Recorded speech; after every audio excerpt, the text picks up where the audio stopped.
You just muted. Okay, thank you.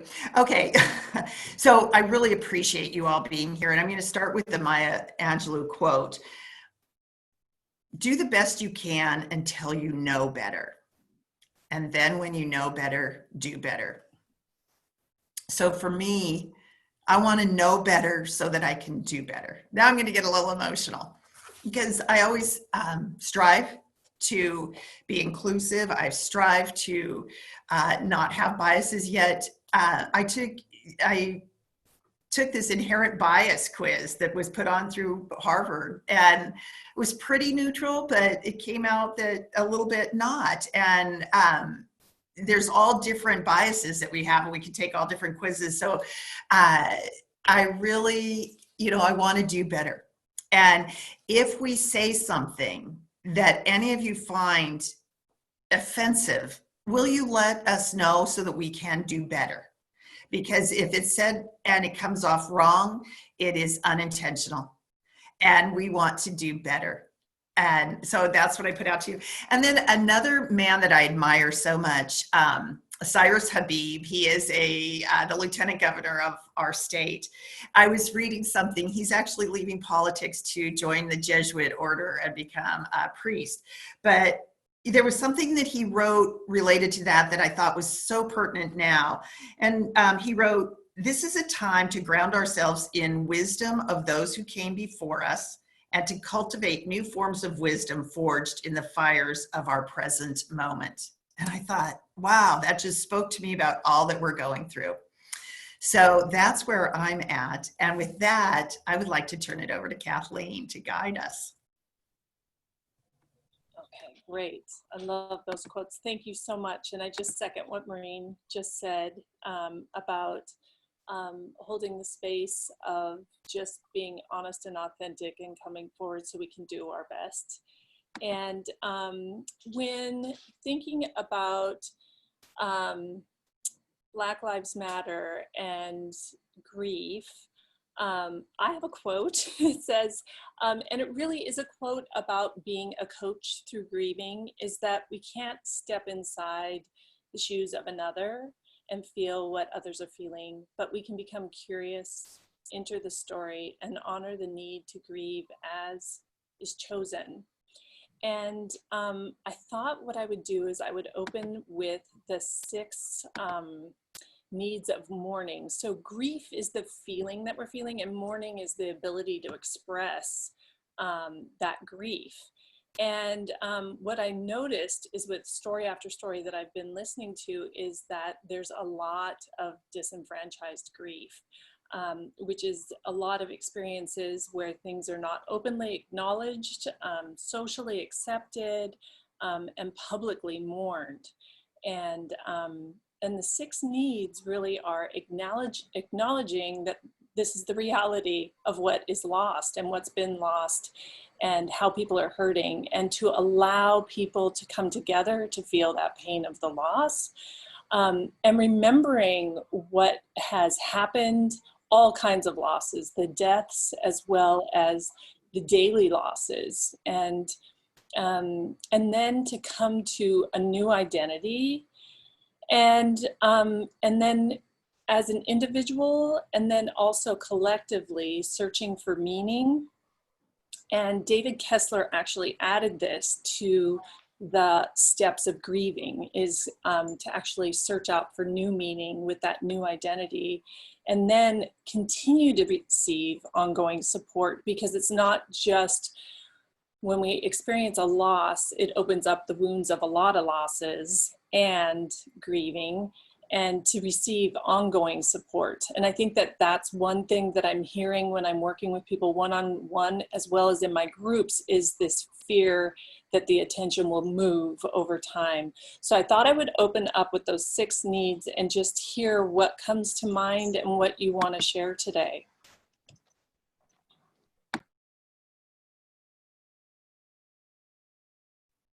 Kathleen, could you say those 6 things, just sort of 1 through 6? And you know what I can do is I can put it in the chat so you can see it. I was thinking that might be nice. I would share my screen, but I have so many things open right now. Oops. Let's see here.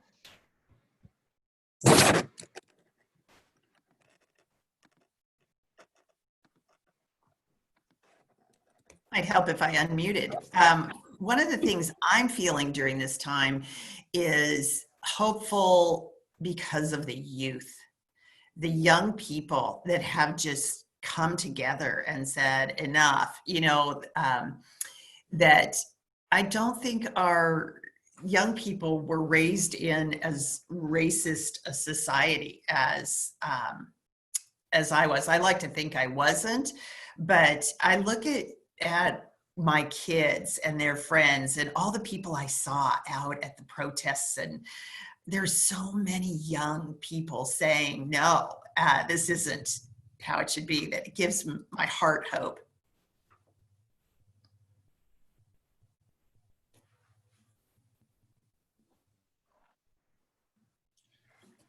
I am feeling numb.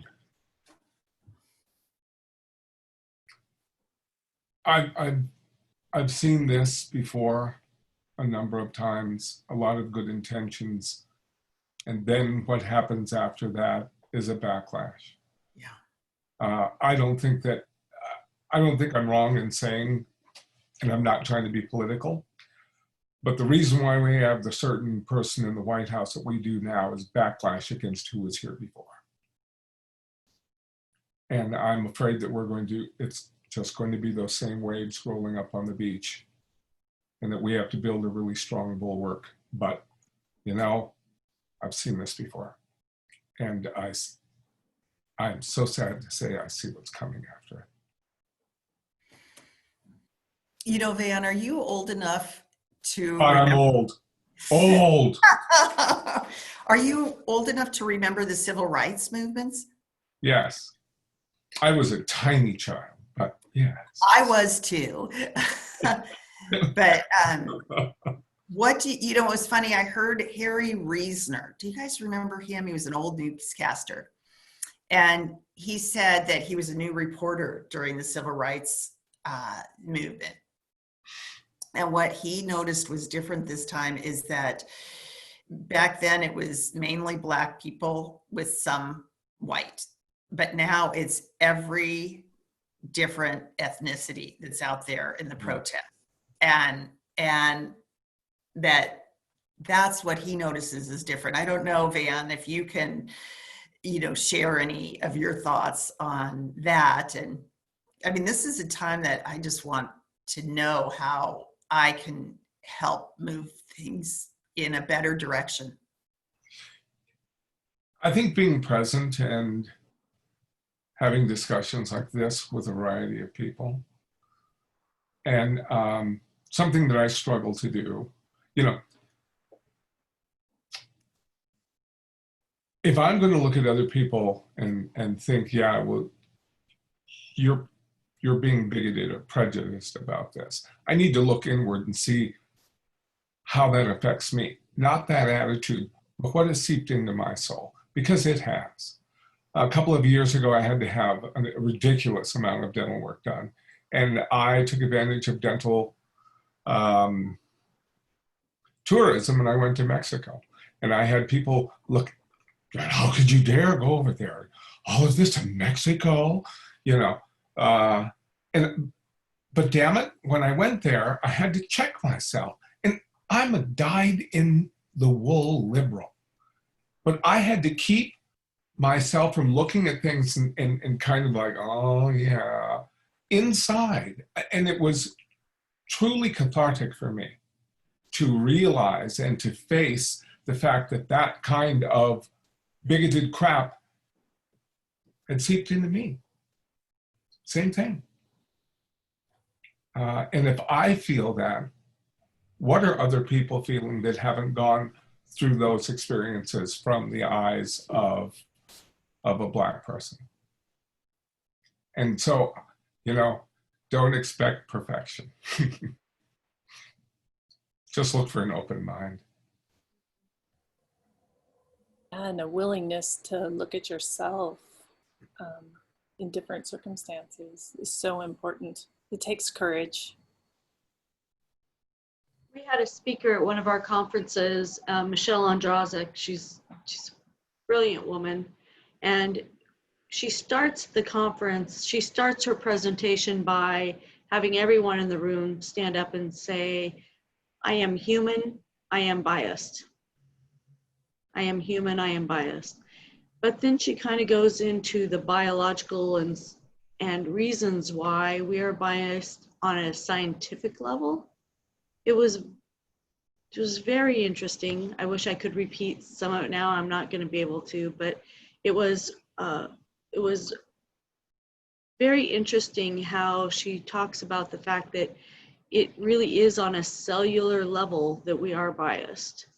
And then what we choose to do with it and how we choose to, that's a whole nother story. She was just talking about the scientific reasons of why we are.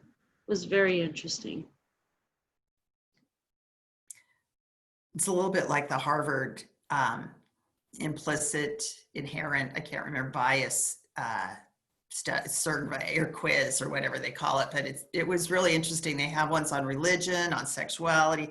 They had about 10 different things, and I just took 2, but I want to go back and take them all, just because the only way we can do better is to, learn. So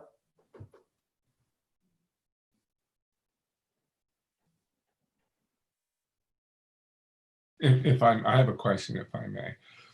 Maureen, would you like to share your reaction when Laura told you that I was Black? And yeah, I'm saying this with a big smile. Big. Dan and I know each other from the Bellevue Chamber. I knew him before I knew his wife. And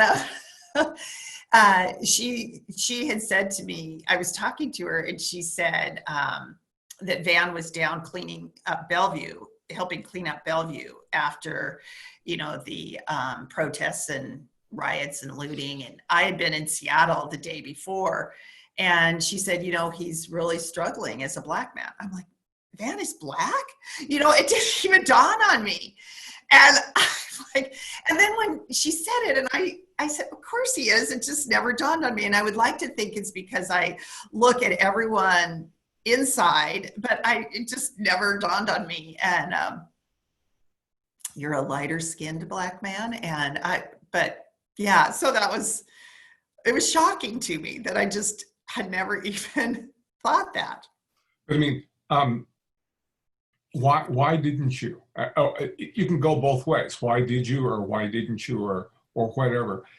And it's not you. I'm not saying you, Maureen, but society has a certain vision of people and of types of people. And if you don't fall within the tonometer, then it's different. I mean, probably, Kim, you have heard the same thing of, but you speak so well. It's the same thing. It's like, yes, I was raised by white wolves. Why wouldn't I speak that well? So society, I think, really imprints this on people. And it's just puzzling. It is. Yeah. I have to tell you, I was so puzzled of why I did not see you as a Black man. After Laura told me that, I still can't figure out why.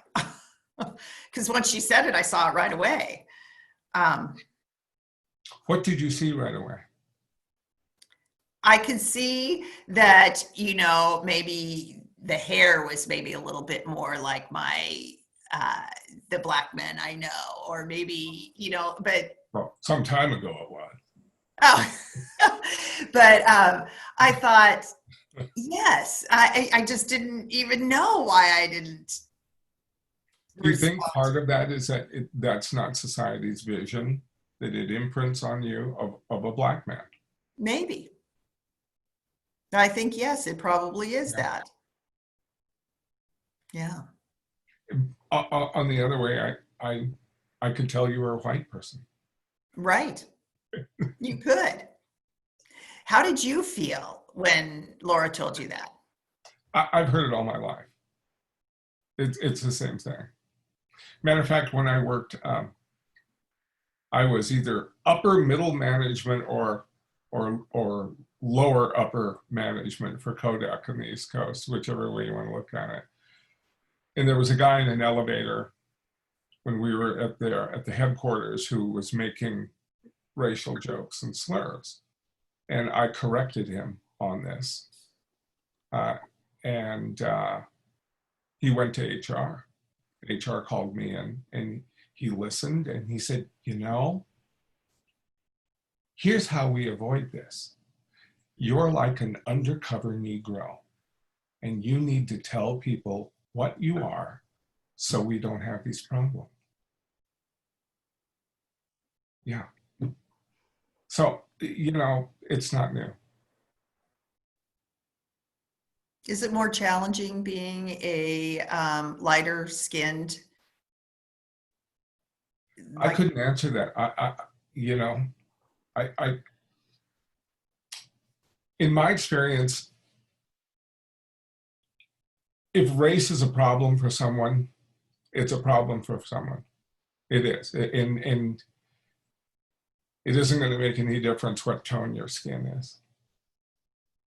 That's true. To me. Debbie helped me so much. I had to go visit some relatives that are extremely racist. It was for a 60th wedding anniversary, but it's not just, it's the Mexicans, the Chinese, the blacks, the everyone. And it was a very challenging time for me to go. And Debbie was so nice. She prayed with me to be able to get through it. Because that's always been the difficult part of this relationship. It's a relationship I have married into, and it's challenging. And all I can do is state my views. I'm not going to change them. They're in their 80s, but it was very, very challenging time.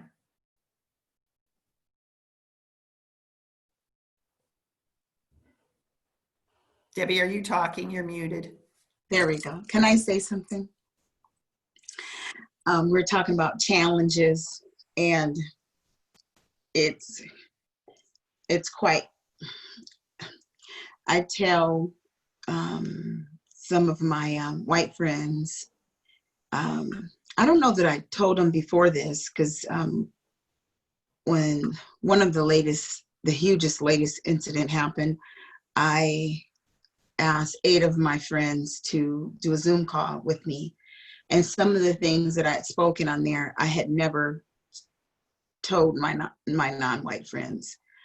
And so that for me was a time, for me, I felt like there was almost like a unmuzzling, a time to be able to express more than I had ever expressed before, and it actually felt like I could breathe, because of course I could speak, of course I could talk, of course I can share, but being a very loving person, I never want to put my burdens on someone else. And you're just trying to get to through the day quite often. But I want to say that I often say, well, what I said to them, and I said to if I had a nickel for every stupid thing that someone said to me, like, people wouldn't believe it. Because a lot of people, because I think I'm different than most people, Black, white, or otherwise, in regards to I'm very, very, very bold, very positive. I like people. People ask me, do you really like people? Like, I for real like people. And I love, like, everybody. Like, if you don't like me back, that is baffling to me, because I try to see the good in everybody. I mean, I finally accepted that everybody's not for everybody. But one of the things that happens to me is people that they don't have friends of color or friends that look like me, they're often baffled or looking in my mouth when I'm talking because they're surprised that I know how to speak, or they're surprised that I've had some of the experiences, or they're surprised. And then because I'm my nature is very tender and loving and fun, they will just say it. Now, sometimes it's they don't know because they haven't been around a lot of Black people. And sometimes they're, if it's an instance where they're biased or prejudiced, which to me is two different things, or racist, two different things. Because bias, sometimes you don't even know you're biased. Racist, you just hate different people or different, can't stand them and judge them. Bias, you might not even know you think that way, which is almost even more dangerous, especially if you're going to get hired. They think a certain thing about you. But often I could see it on people's face, you know, when they're talking to me. And sometimes they'll say it, what they're thinking. And I deal with it because I'm a very straightforward person. It's just shocking sometimes what they will say. So, yeah.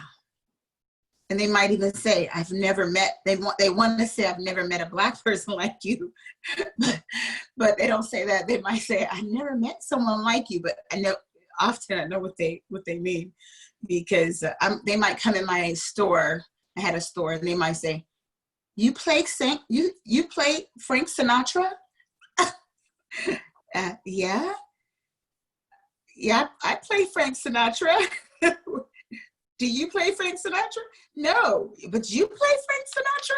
Things like, that's like something that's not so bad, but there's so many things that you just go, it shows people's biases, or it shows how society, whether it's from TV or movie or just living in this country, has caused them to think a certain way. Because I don't fit hardly in any of them. I had a lady come in my place when I had my store, and she just loved me and loved my store was beautiful, and handcrafted items, of which I make, jewelry. And she said, oh my gosh, I bet you just have a story. I bet you just have a story, and a story of triumph. And I'm listening to her, and come to find out she's like, and I'm telling her, sorry about that, guys. And I'm telling her, yeah, she's like, you had a hard upbringing. So she's telling me about my story. So you had a hard upbringing, and then you ended up doing all these phenomenal things, and you had a hard life, right?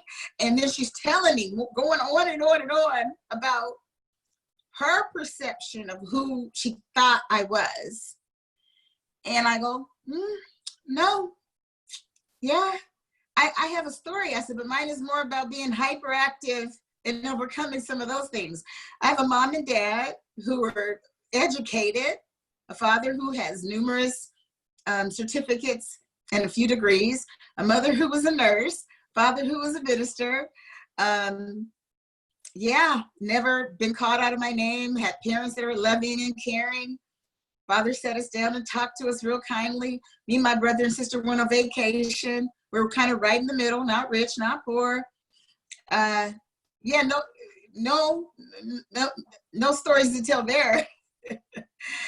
And so she was so baffled, because in her mind, she had what TV or whatever told her who a Black woman was. So people always baffled me, always. And so that right there is an example of the biases that are out there. So when people say things don't exist, that's baffling. Like, of course, it was just a minute ago. My father sat on the bus when they could ride the buses again, when they were able to not have to sit in the back. My dad rode in the front and sat next to a white lady, and she elbowed him in his side. that's my father. This is not my grandfather or my great, great, great, great, great. This is my father, and I'm 53. So he was a boy, teenager, and got elbowed in the side for sitting in front after Blacks were able to sit in the front of the bus. So how would it go away so fast? So when people don't understand or believe, that's odd to me. Like how it would be, of course, it was a minute ago that people were slaves in this country, a minute ago.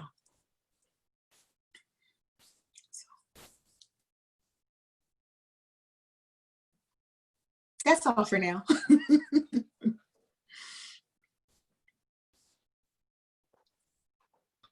My great grandmother was a slave.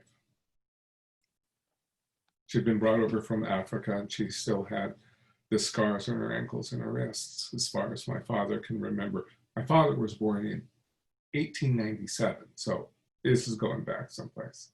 But yeah. So that history is fairly recent.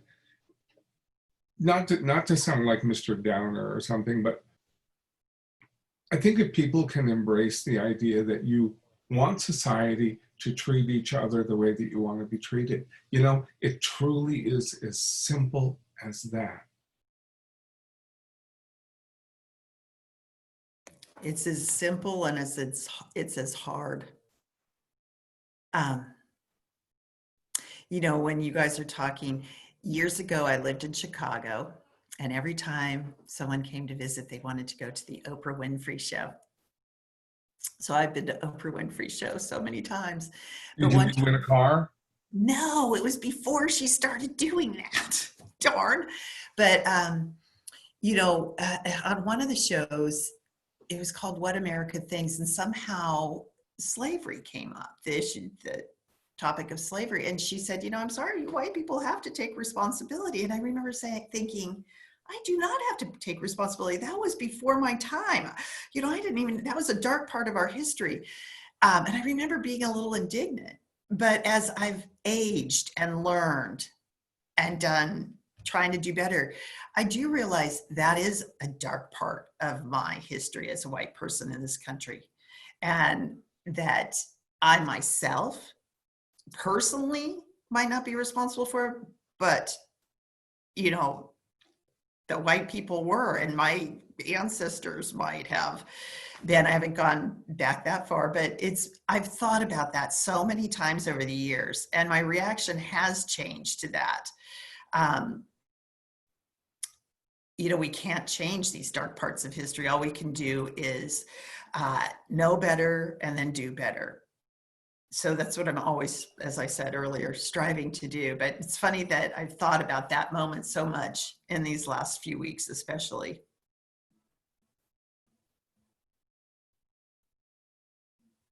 Maureen, can I say something? Yeah, and then Kim, Maureen, you also. Yeah. Kim, you go first, Kim. You go, Kim. Well, I actually feel free because I have a few things. So go ahead, since you were just speaking this minute. It was a little something I was going to say about the responsibility. I can't tell anybody else what to say. I just don't feel like necessarily it's take responsibility. I feel like on a broader way that we all have to take responsibility for one another and to try to see the pain of each other.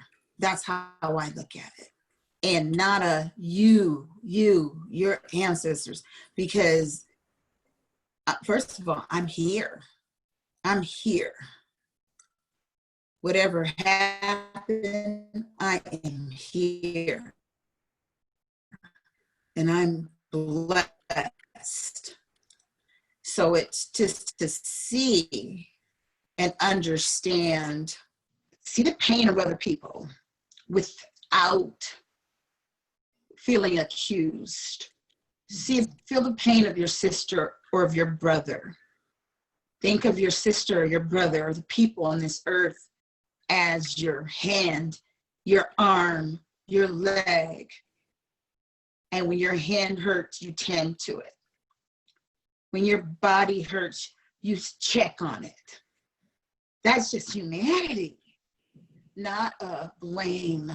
It's let's check on each other. Let's love on each other. Something's happening over there. What's happening? Why? If you're doing that, you can't, so you must be in distress if this is happening, you know? And so that's how I see it. Not a you, but a let's open our eyes to us, to humanity, to checking on each other, to loving on each other. Yeah. Thanks, Debbie. So I thought I would just share some of my experience and my observations just because that's where I can add value. In listening to the conversation, first of all, when we're talking about bias, I think we've all said that we have it. We have bias over everything. I mean, even Van, you said, you know, oh, you speak so well or whatnot, right? So that's bias. I have light skin as a Black woman, and that's bias. I mean, people judge me within the Black community because I'm light skinned and I have the good hair, okay? Without color or race at all, we have bias against people who are wealthy or are poor or are heavy or are fill in the blank, right? So there is bias everywhere. And when even as you were speaking, Debbie, and I have felt this, not about bias, but just about this inhumanity, right? As we are fighting for racial justice. You know, Debbie so beautifully said, see your brother or your sister in pain. Now, this might be a bold thing to say, but I feel it, and I have sat in this for some time, it is a great ask to ask somebody to see my pain, especially right now as a woman of color. And the reason why I say that is not that I wouldn't appreciate it, but you know what? Everything starts with us as individuals. We're talking about race, which is taboo, which is full of pain, which has, we have, collectively righteous anger. And then there's things from white people that are valid, situations that maybe they had, there's so much in there. And this is such a huge topic, but you know what? I want to say, we have a hard enough time just seeing you as a person, being kind as a person, showing compassion as a person. And so with this situation of racial justice, it's like my point is I invite each of us to really look at ourselves. In humanity, take race out of it first. Set yourself a solid foundation and say, who am I? What is my character? How do I want to show up in the world? Do I value other people as a baseline? Do I value life? Do I care about people? Can I extend kindness as a reflection of compassion and seeing people who are hurting and have a need? If you can't even do that, then, how, in my opinion, and this is not giving anyone a free pass, this is just truth. How do I expect to have somebody stand in the gap during a time like this? I think, so I'm saying, distill it down, and I know that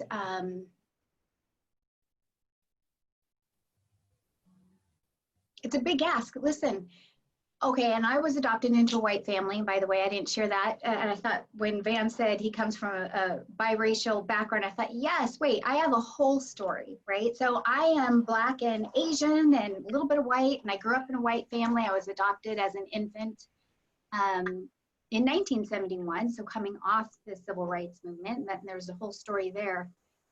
But part of my grief in all of it, first of all, I'll tell you, of all of my family, there have been two people, and I have many siblings, there have been two people who have acknowledged this whole situation since George Floyd's murder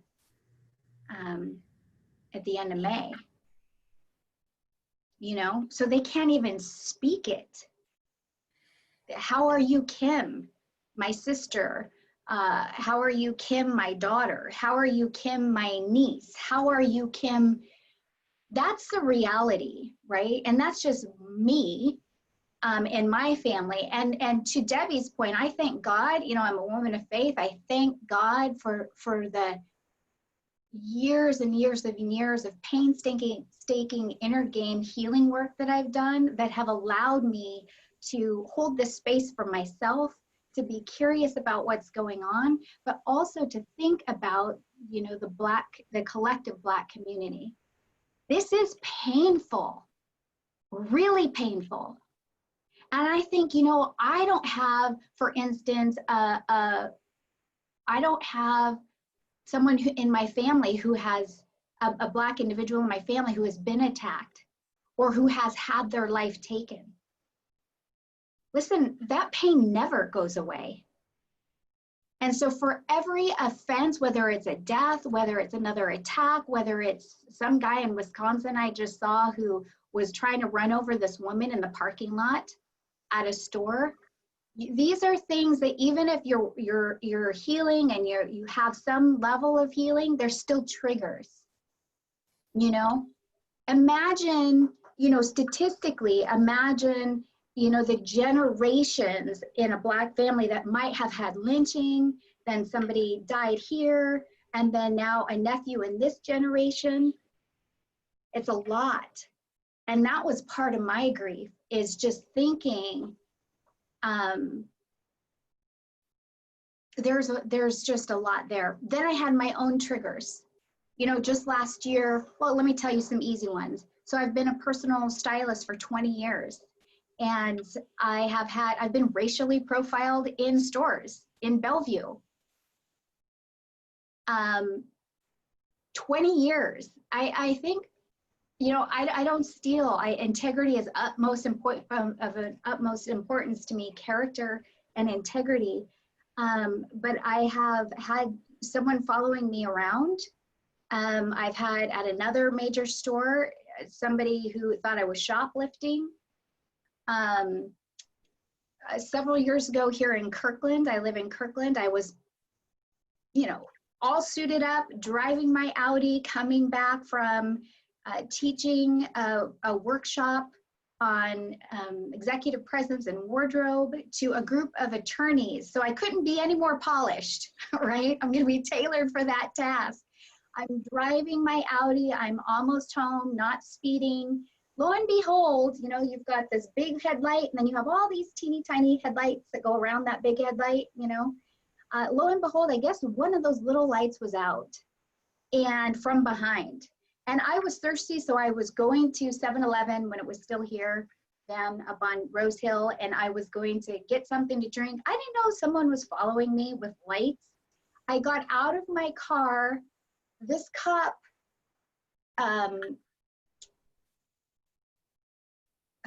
blocked me in. I got out of my car, you know, just getting, and he pulled a gun on me and yelled at me to get into my car. And this is the color of my skin, and I live in Kirkland, and this was not that long ago, and I was highly polished. Last year in August, I went to Mount Rainier and was completely, I had a reservation. I pulled up, the lady saw me at this hotel. She saw me through her door, the window, the door said vacancy. I get out, I walk up there. Oh wait, she sees me pull up. She comes out and turns the sign to no vacancy. And then I tell her, no problem, I have a reservation. And we tried to, or she tried to bait me. She went 0 to 60 so fast and was trying everything to get me going. And then eventually told me she has the right to refuse service. And, you know, I mean, just on and on. The story has details, but the point is it was ugly. And I was just standing my ground. And she said, well, I'll let you stay here, but I'm going to charge you an extra $150 on top of your bill. And you're still going to pay the pet fee. You know, I just said, here's my credit card. Just gave her my credit card and took care of business, went upstairs, got my dog all taken care of. And then when everything, listen, when everything was fine and set, and when I felt safe, then the tears came. And that still makes me a little teary now. My point is about that is when you talk about grief, and I can only speak from my experience, and then I held a panel, co-ed, blacks, whites, a man, and some women, right, you know, June 6th or 5th, whatnot, and learned a lot, but we don't get to take off the color of our skin. We don't get to go to work tomorrow or get off this call or hit reset next week and not think about these realities. Not because I want to harbor bitterness, not because I need somebody else to take responsibility, but because this is a reality of our life. And when we think, you know, 400 years ago, and we think of, and even Van's great grandparent who was a slave, and then 400 years ago, I want to just say, and I say this lovingly and in truth, but it is just a bold truth, is we don't have to look that far back. We can look to yesterday. We can look to today to see the reality of what is. And so not only that, then we have compounded trauma. Generationally, and then right now, compounded trauma. So I have chills. I just have a lot of chills to say this. And for me, my forgiveness work has been so important. That is the reason why last year when I was at Mount Rainier, she didn't trigger me, because I have had, for many reasons, I have never fit in. Black and white family, the Black people not thinking I was Black enough, grew up in poverty, lots of trauma. I never felt like I fit in. I was never good enough. I was never comfortable in my own skin, always destined to fail. So I had to do forgiveness work just to survive.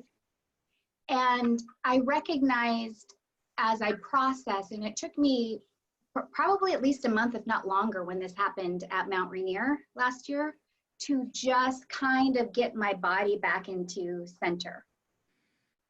That's how rattling it was for me, one time that I'm aware of, at least in a year, let alone being, how about this, a Black man who, if you have Black friends or family, or if you've listened to interviews, who this is on their mind every time they go out the door.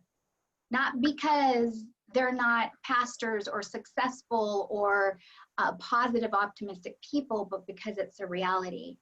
And what I realized for myself is the reason why she didn't get me was because I had done my forgiveness work and I was anchored in identity, which is a part of my grieving back then and even recently, is to say, I have every right to be angry, and she was really ugly. But listen, I also believe, this is just my opinion, I also believe that I can see why, whether it's cops on whoever, or whether it's you and I in a fist fight or in a verbal fight, we escalate to these levels because we haven't done the work as individuals, setting race aside. Because who you are as a person is going to be who you are in everything. And then you throw yourself in the race, the race situation, and that really, pisses you off. Well, then you're just going to be uglier than you already are. You hear what I'm saying? Yeah. I have not said that out loud before, but I believe it to be true. I think each of us have to take that righteous anger and that, I don't know what the word is, but appropriate guilt, if you will. And maybe not even carrying it for the generations, but listen, if you're silent today, that's today. If you were silent last week, that was last week. If you see something and you don't say anything, if you see someone's arm is broken, like Debbie said, and you just let that person go and you see it and you know it, because guess what? You do see it. It's true. We see it and we know it and we still choose to do nothing. That's your own right now guilt, character, whatever work that you get to do if you really want to. Yeah. But I say that just to say, yeah, and there were times in my journey, even last month, where I was having a hard time breathing. And it was because I had to sit, just like we all who want to choose, I had to sit with how I was feeling and how to process and, well, what do I do with this? But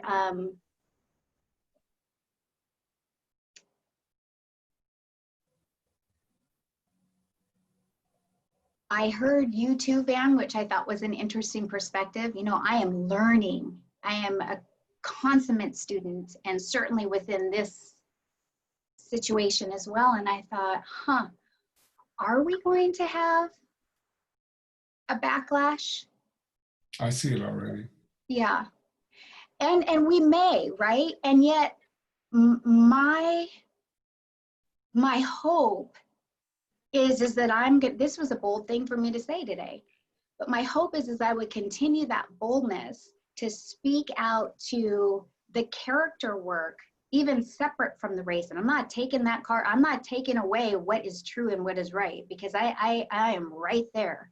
But what I'm saying is I'm unveiling what I think are some other levels of deception, self-deception, and pride, and fear. What if we really got after, what are we really afraid of? What if we challenge that and distilled that way, way, way down and champion the truth of the thing? Then what? Do you know what I mean? And trust me, I haven't always, this is sort of a result of my grieving, my heavy, heavy grieving. And I had a lot of tears and I slept a lot and I showed up for myself professionally when I needed to, and my husband said, are you okay? Like, really? And he's white. But he's like, and let me say this about grief. For me, and my own grief was, I told him, I have to feel all of this. I have to feel all of it. I cannot stuff any of it. I have to question all of it for me, for myself, to get to the other side. And it really sucks to be me right now. That's what I said to him. With all my ugly tears and snot being blown into a towel. That was my grief. And so, again, please hear me when I say I am such a student. And I'm willing to talk to anybody too. I mean, I go, wow, these things that people say, I think comes from pain. I think comes from pain, whether you're white or whether you're black, saying, I don't want to say the wrong thing or offend or go, don't text me, don't ask me. There's still some, you know, some pain there, and, you know, no judgment on that, but I'm willing to step in the gap for that, even though it's uncomfortable for me because I'm still learning. But my point is, I'm willing to say that it's not easy. And so if we're really trying to hear Debbie and understand Debbie, and Van and understand Van, and I want to understand Kathleen and Maureen, then we have to know two things really are coming to me. We don't get to take it off. So don't let the next best topic come along. Yeah. You know, like it was coronavirus, and now it's this, and so we're all talking about this, right? But can we be warriors for the distance? And the only way we can be warriors for the distance is if we, you know, challenge, you know, deception and fear and pride and character, and just decide really individually, who do we want to be?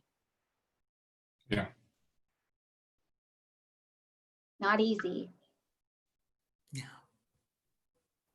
Beautifully said. The one thing that struck me that you said was, when I felt safe, I allowed myself to cry. And I think that's what I'm hearing, is there's not enough safe spaces to create and hold. And and just like what Debbie said, is like feeling like you're going to be a burden, or that, and I really appreciate what you said about stepping in and being uncomfortable, because there's a lot being asked of people of color right now. And so it's, yeah, it's just a really humbling process when most of us haven't learned or felt safe to grieve ever, or been held in a Or place. you don't have to. What about this? Imagine this, and I can only imagine, you know, I have, you know, even clients that are Black men. And imagine if this wasn't a time where we are staying curious and courageous to have these conversations, and yet they experience things, at least on the weekly. They don't have time and they don't have space because they got to get up the next day and go be the executive, right?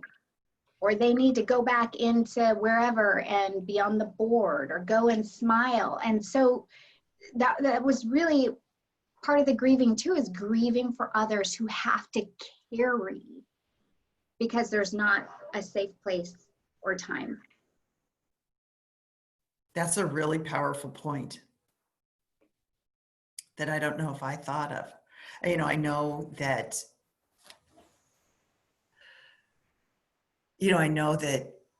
we're all grieving, but I hadn't really thought of Black men that have to carry on like that and not to have that space and time.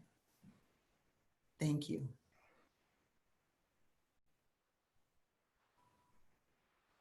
And you know, if I could add a little something here as well.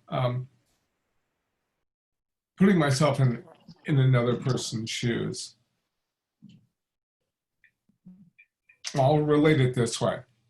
When I see some Black people acting poorly, let's say, on a street corner, on the news, bona fide criminals or whatever, you know, I can't help but feel responsible, even though I am not. But you know, this is part of me. So when white people, first, let me say, I admire everybody here for being on this and listening, because you must also feel some responsibility. And you can go any number of ways. You can either, you know, like this, or you can internalize, you can get defiant or accepting, or just as I do. So it is not an easy conversation. Not easy at all. I have been so lucky.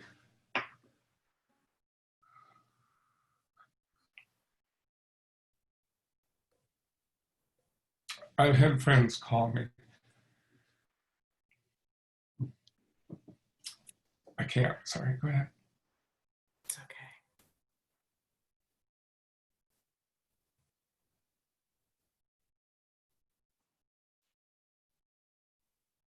I've had friends call me just to see how I'm doing.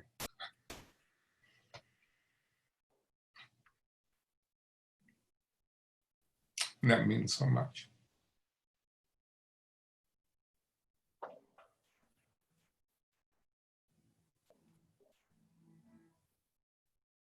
May I say, and just in the thought that maybe you may not think this, but it is so meaningful.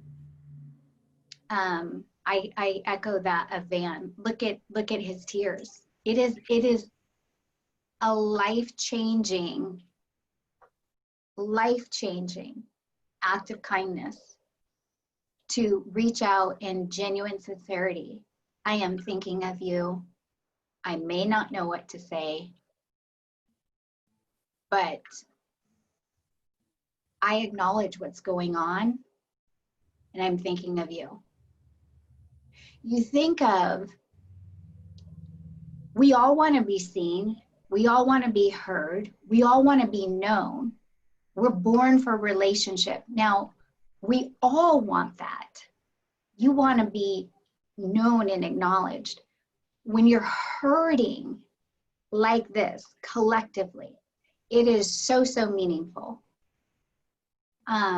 When you as a leader speak genuinely, openly, to just acknowledge in any way, whether it's like you are today in a longer situation with grief, or whether you're at a meeting and you just say, hey, I want to sincerely, I want to acknowledge, you know, the state of our union and the world around us as it relates to race relations.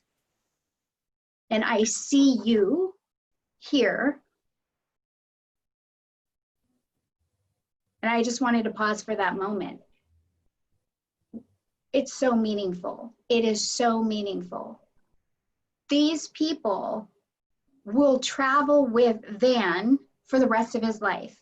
And when he has to experience something, inevitably, correct me if I'm wrong, Van, but will you not think of these people?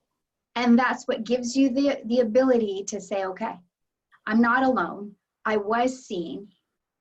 Even though out here at this time, maybe somebody else isn't seeing it or this group isn't, but here's when someone really made an impact. That's so huge. And then the other thing I would say is, at least from my experience, and I'm getting the capacity to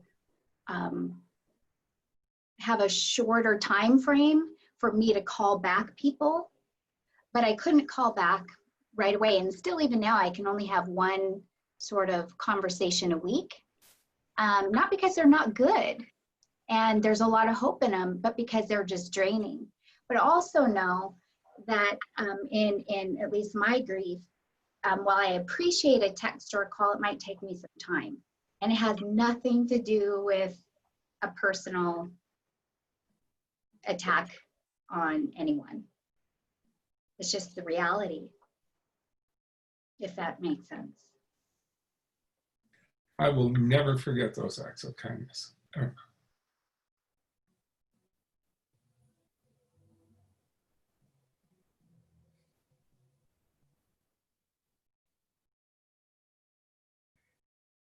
Yeah. So how's everybody else doing? Dan, This is some tough stuff. I'm gonna say something real quick. Dan, I'm so glad you're here. I am too. Thank you.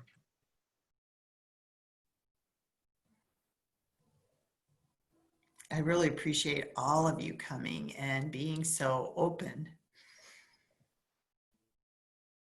Well, it's a beautiful forum to have, and I appreciate your honor, your dignity, and your strength for doing this, everyone. Mm-hmm. I echo that, and Maureen, it is interesting to me that when you Google this, as you said, grief didn't come up. And yet when you asked me, it was like, oh, yes, like, you know what I mean? Like, yes, I will. I know, and then I felt so bad because I didn't get back that the date had changed. And, since I did that initial Google search, which was probably 3 weeks ago, I've found more has come up in that time. But I just thought, why? Why is this not here? Why am I not finding anything? And I just thought, I just kept sitting with it, and I thought, I have to do something. And I didn't, I thought, all I can do is start the conversation and see what happens. So I'm just so appreciative of all of you, and for Kathleen with your expertise. And, I have a lot of experience with helping people with grief, but I'm not a grief coach. I had grief, end of life grief from my nursing career and working with people in oncology, but just a different conversation. I had the good fortune of being a traveling nurse. I shared this with Debbie, and I worked at an all-Black hospital in Atlanta, Georgia for 13 weeks. And I remember I came from Orange County, California, which was very predominantly white and Hispanic. But I remember stepping onto the elevator and being the only white person. And I thought, I can't blend in if I tried. I cannot blend in if I tried. But it was such an eye-opening experience because, I've always been inclusive in my nature since I was a little girl. I was always gathering everyone. But I remember writing to my Black friends from college and the few that were in my high school, that I kept in touch with, and the few Black people that I kept in touch with. And I said, now I see what you go through every single day of your life. I've had this little window of knowing, being the only white nurse on a floor. My friend and I worked together. We were traveling nurses together, but oftentimes we were the only one there. But I thought, it was a great gift I've carried with me my whole life, because I had never experienced anything like that before.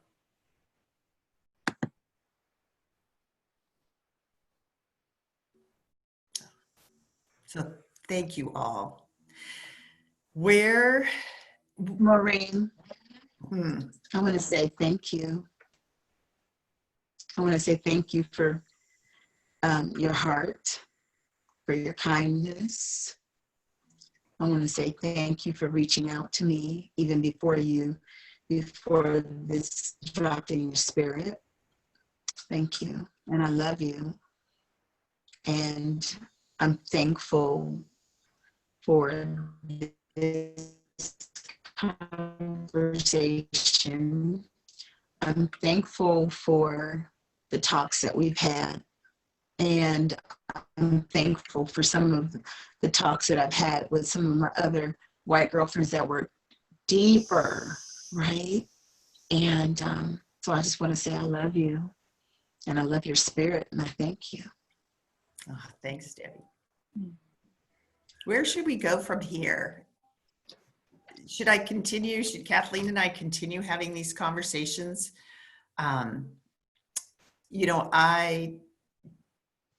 If I could even open one eye, the eyes of one person, just wondering what's next. I think there's more people. And I think that giving people the permission to talk or share or listen, I know there's more people. Yeah. Van made such a good point. How you go to a conference or something, you get so hyped up and all excited that you're going to change your life, and you go home and slowly slip back into your old ways. And that's what I don't I don't want that, Van. I don't want to be complacent. You know, I don't want to slip back because, you know, even though I think I'm a very inclusive person and not prejudiced, but we all have our biases, as Kim pointed out. And yeah, Debbie, bias, I don't like that word, but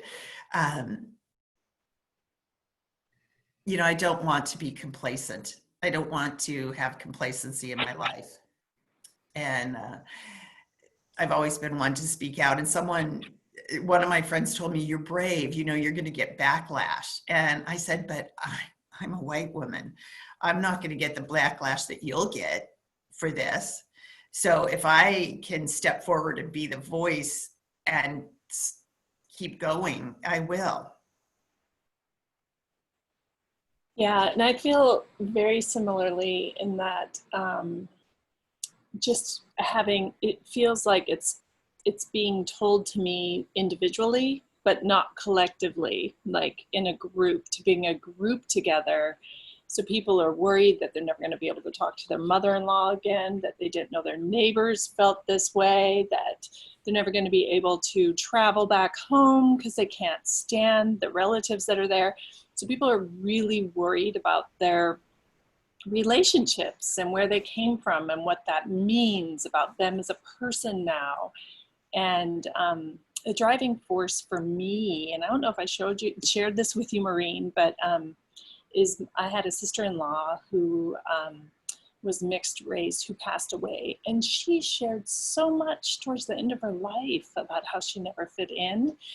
And I think, you know, being a death doula, I'm working with people at the end of life, and being a grief coach, it's kind of like all coming together about like, I don't want one person feeling that way. Like if they want to talk to me individually, fine, but I know the power of listening to someone else and the beauty and strength that it can bring out in me as a person, that I feel more inspired like I do right now with all of you. And I feel more connected. And then I feel more brave. And if I can keep that memory of her and what she shared with me alone, and somebody who I was very similar, I didn't see her as Black, you know, she was adopted into a white family, and I just saw her as this beautiful, gorgeous woman that I loved being around.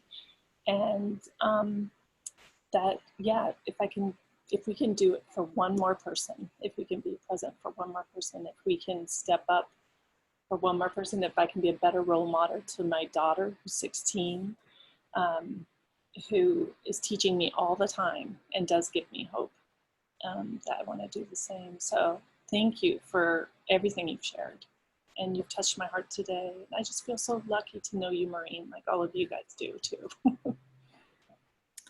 Well, I'm just so grateful that you guys all were on this maiden voyage with me and with Kathleen. And yeah, any feedback you have is greatly appreciated. So how to carry this on and keep this conversation going. I think that when we stop talking, that's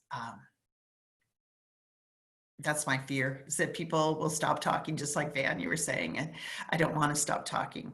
I don't want to stop the conversation about this and trying to figure things out. You know, I don't think I just don't, I'm so confused. I want this 400 years of this oppression to be gone tomorrow, and it's not going to be. I don't even know if it will ever be in my lifetime, but I have hope for the future.